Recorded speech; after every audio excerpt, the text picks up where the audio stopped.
रीवा से एक बड़ी खबर सामने आई है। इस बार स्वतंत्रता दिवस के मौके पर रीवा केंद्रीय जेल से 15 कैदियों को रिहा किया जाएगा। जेल प्रशासन ने रिहाई के लिए पात्र कैदियों की सूची तैयार कर भोपाल मुख्यालय भेज दी है।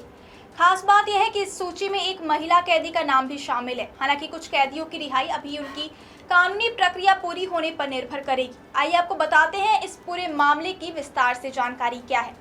हर साल स्वतंत्रता दिवस के अवसर पर राज्य सरकार विशेष मापदंडों के आधार पर कुछ पात्र कैदियों को रिहा करती है। इसी परंपरा के तहत इस वर्ष भी रीवा केंद्रीय जेल प्रशासन ने ऐसे कैदियों की सूची तैयार की है जो सरकार द्वारा तय सभी शर्तों को पूरा करते हैं। जानकारी के मुताबिक इस बार रीवा केंद्रीय जेल से कुल 15 कैदियों को रिहा किए जाने की तैयारी है। इनमें एक महिला कैदी भी शामिल है। सभी के नाम अंतिम स्वीकृति के लिए भोपाल मुख्यालय भेज दिए गए हैं। अब सवाल यह है कि आखिर किन कैदियों को रिहाई का लाभ मिलेगा। जेल प्रशासन के मुताबिक केवल उन्हीं कैदियों को रिहाई के लिए चुना गया जिन्हें भारतीय दंड संहिता की धारा 302 के तहत आजीवन कारावास की सजा सुनाई गई थी और जिन्होंने वास्तविक रूप से 14 वर्ष की सजा पूरी कर ली है।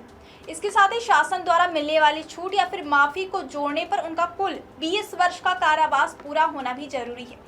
यानी सरकार ने स्पष्ट मापदंड तय किए हैं और केवल उन्हीं कैदियों को रिहाई का लाभ मिलेगा जो इन सभी शर्तों पर खरे उतरते हैं। हालांकि सभी आजीवन कारावास के कैदी इस सुविधा के पात्र नहीं हैं। सरकार ने कुछ गंभीर अपराधों में सजा काट रहे कैदियों को इस विशेष रिहाई से पूरी तरह बाहर रखा है। इनमें पॉक्सो एक्ट, एनडीपीसी एक्ट, दुष्कर्म, राष्ट्रीय सुरक्षा कानून, सरकारी संपत्ति को नुकसान पहुंचाने जैसे गंभीर मामलों में सजा पाए कैदी शामिल हैं। ऐसे अपराधों में दोषी ठहराए गए कैदियों को स्वतंत्रता दिवस पर रिहाई का लाभ नहीं दिया जाएगा। यानी इन मामलों में सजा काट रहे बंदियों को जेल में ही रहना होगा। इस बीच एक और महत्वपूर्ण जानकारी सामने आई है।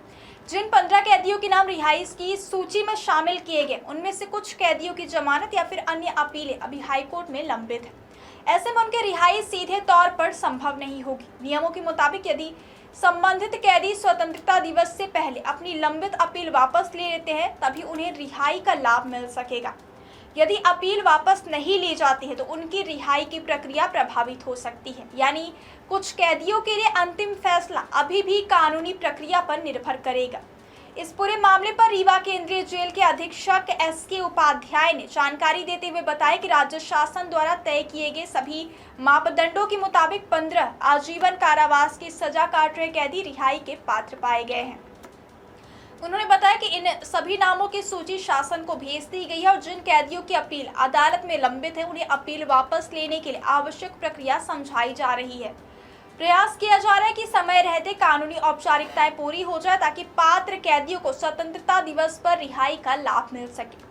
स्वतंत्रता दिवस पर कैदियों की रिहाई का उद्देश्य उन बंदियों को समाज में दोबारा सम्मानजनक जीवन जीने का अवसर देना होता है जिन्होंने लंबी सजा काटने के दौरान जेल के नियमों का पालन किया हो और सरकार द्वारा तय सभी शर्तों को पूरा किया हो। अब सभी की नजर राज्य शासन की अंतिम स्वीकृति और स्वतंत्रता दिवस पर होने वाली औपचारिक घोषणा पर टिकी हुई है। यदि सभी प्रक्रियाएं समय पर पूरी हो जाती हैं तो 15 अगस्त के अवसर पर रीवा केंद्रीय जेल से 15 कैदी जिनमें एक महिला कैदी भी शामिल है नए जीवन की शुरुआत करने के लिए जेल से बाहर आ सकेंगे।